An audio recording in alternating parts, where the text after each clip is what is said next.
நடைபெற்ற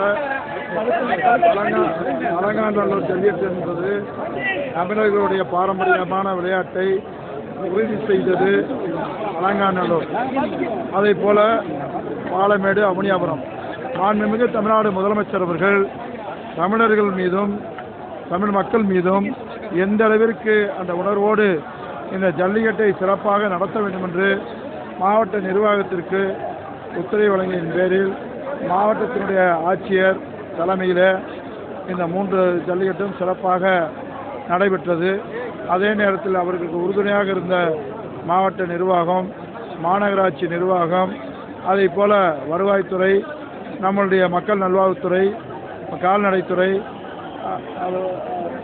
ஊராட்சி உள்ளாட்சித்துறை, ஊர வளர்ச்சித்துறை, அனைத்து துறைகளையும் காவல் அதற்கு மேலாக 3 ஜல்லிக்கட்டிலையுமே அதை மாவட்ட காவல்துறையினுடைய கண்காணிப்பாளர், அவருக்கு கீழே இருக்கக்கூடிய காவல்துறை, மாநகராட்சியினுடைய ஆணையர், அவருக்கு கீழே இருக்கக்கூடிய காவல்துறை அதிகாரிகள் இரவு பகல் பாராது முழுமையாக முழு ஒத்துழைப்பு தந்து இன்றைக்கு இந்த அலங்காநல்லூர் ஜல்லிக்கட்டு, பாலமேடு ஜல்லிக்கட்டு, பொனியாறு ஜல்லிக்கட்டு மிக சிறப்பாக அனைத்து ஏற்பாடுகளையும் செய்து இன்றைக்கு பல்வேறு சூழ்நிலைகளில் இந்த ஜல்லிக்கட்டுகள் சிறப்பாக நடைபெற்றிருக்கிறது என்பதை தெரிவித்துக் கொள்கிறேன்.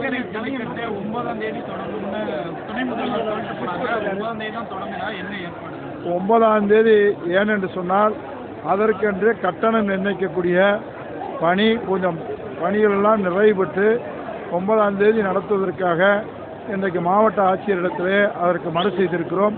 மாவட்ட ஆட்சியர் அவர்கள் இதை அரசு கவனத்திற்கு கொண்டு சென்று அதற்கான உத்தரவை பெற்றுத் தருகிறோம் என்று சொல்லியிருக்கிறார்கள். அந்த உத்தரவு வந்தவுடன் 9ஆம் தேதி அதற்கான ஜல்லிக்கட்டு நிகழ்வு மட்டுமல்ல, அனைத்து விளையாட்டுகளும் அந்த ஏறுதழுவு கலைஞருடைய 100ஆண்டு அரங்கத்திலே மிக சிறப்பாக நடைபெறும் என்பது தெரிவித்துள்ளது. நாங்கள் ஏற்கனவே முதலமைச்சர் அவர்கள் அந்த நிகழ்வை ஏறுதழுவு நிகழ்வை தமிழகத்தினுடைய மக்களுடைய சார்பிலே மிக பிரமாண்டமாக துவக்கி வைத்தார் என்பது உங்களுக்கு எல்லோருக்கும் தெரியும். 9ஆம் தேதி எப்படி இருக்கிறது அவருடைய சூழ்நிலை தேர்ந்தெடுக்கப்பட்ட வீரர்களை வச்சு நடத்தினால ரொம்ப சிறப்பாக நடந்திருக்குன்னு சொல்றாங்க. அது எந்த அளவுக்கு பயனுள்ளதா?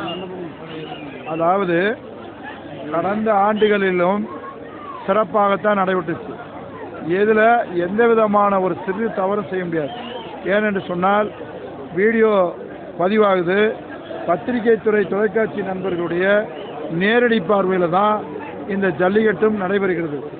அதில் சில நேரங்களில் எங்களுக்கு 10 நிமிஷம் குறைவாக இருந்துருச்சு, சில பேர்களுக்கு 10 நிமிஷம் கூட ஆயிடுச்சு அப்படின்ற பேச்சுக்கு இடமில்லாமல் அந்தந்த ரவுண்டில் யார் சிறந்தவர்களின் தேர்வு பண்ணி கடைசியில் அந்த தேர்வு பண்ண அத்தனை பேருக்கும் முழுமையாக அந்த கடைசி சுற்றில் வாய்ப்பு தருகிற போது எந்த விதமான விமர்சனக்கும் இடமில்லாமல் அது முழுமையாக இன்றைக்கு 3 ஜல்லிக்கட்டிலையும் வெற்றி பெற்று நிறைவு பெற்றிருக்கிறது. துணை முதல்வரோட இன்ப நிதியும் கலந்துக்கிட்டாரு. எந்த அளவு மகிழ்ச்சியா இருக்கீங்க? துணை முதல்வர் ஆனதுக்கு அப்புறம் அதாவது துணை முதல்வர் இந்த நிகழ்ச்சியை துவக்கி வைக்க வருகை தந்திருக்கிறார். தொடர்ந்து 5 ஆண்டு காலம் வந்து கொண்டிருக்கிறார். அதோடு இன்றைக்கு ஆர்வத்தோடு அவர் இந்த ஜல்லிக்கட்டில் கலந்துக்கிறார்கள். அதுபோக அவருடைய நண்பர்கள் வந்திருக்கிறாங்க, எல்லாரும் வந்திருக்காங்க. அதுபோக இன்றைக்கி ஆஸ்திரேலியாவினுடைய எம்பி என்ன சொல்லக்கூடிய அவரும் வந்திருக்கிறாரு. பல்வேறு இன்றைக்கு நீதியரசர் வந்திருக்காங்க, பல்வேறு துறையினுடைய வந்திருக்கிறாங்க, பொதுமக்கள் வந்திருக்காங்க, எல்லா துறையினுடைய பார்வையாளர் வந்திருக்கிறாங்க. இந்த ஜல்லிக்கட்டு அலங்காநல்லூர் ஜல்லிக்கட்டு மிக சிறப்பானது, உலகம் முழுவதும் புகழப்பட்டக்கூடிய தமிழர்களுடைய பாராட்ட பெற்றக்கூடிய ஜல்லிக்கட்டு. இன்றைக்கு எல்லோரும் வந்திருப்பதை மனதார பாராட்டுவதோடு வாழ்த்துகிறதும் இன்றைக்கு நாங்கள் இங்கே இருக்கக்கூடிய மக்களுடைய நேற்றைய தினம் இருந்தார்கள், அவர்களுக்கும் மனம் நிறைவு பெற்றிருக்கக்கூடிய ஜல்லிக்கட்டாக இன்றைக்கு நாங்கள் எல்லோரும் நினைக்கிறோம். எல்லா துறையும் எங்களுடைய மாவட்ட ஒரு இரவு போராது சிறப்பாக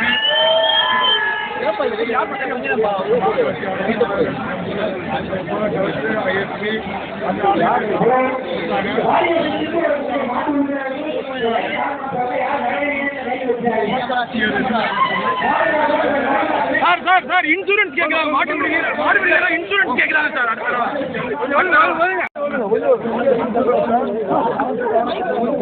இன்சூரன்ஸ் கேட்குறாங்க சார் எல்லாரும். இன்சூரன்ஸ் வந்து மாடு வீரர்களுக்கு பொதுமக்களுக்கு